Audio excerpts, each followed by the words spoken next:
same day as an active shooter simulation in North Charleston.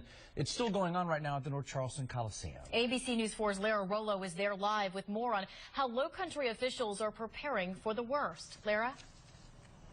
Hey there, Ashley Dean. There was an active shooter drill tonight, and that took just seconds. But overall, this was a full day of training, not just for officers, but also for civilians. And one North Charleston police officer says he wishes he could have done this earlier because he thinks if he had reached out to people already involved in tragedy, he could have really helped them get through.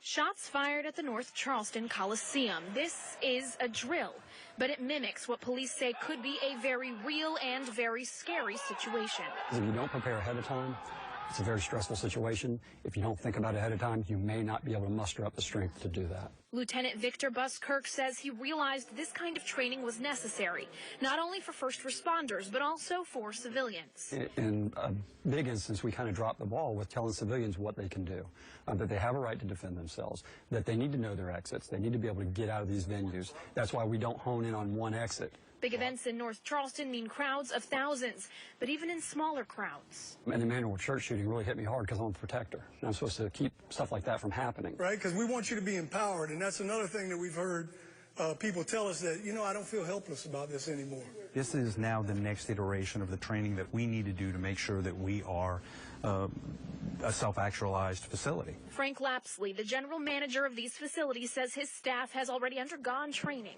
Now he's opened his doors for others to learn. We take the 80 or 100 people here, and they become advocates for this program, and that they're going to go out and tell people what they learned today, and we will become a stronger Charleston as we become better trained at how to deal with bad people.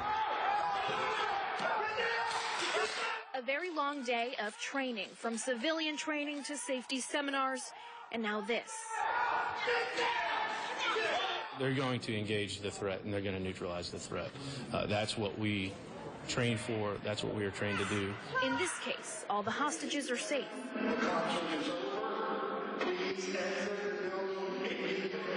And you can only assume civilians made it home safe as well. I think we want to know the public to know that they're safe. We train to make them safe, and we're going to continue to do that. The officers and first responders are prepared if anything happens.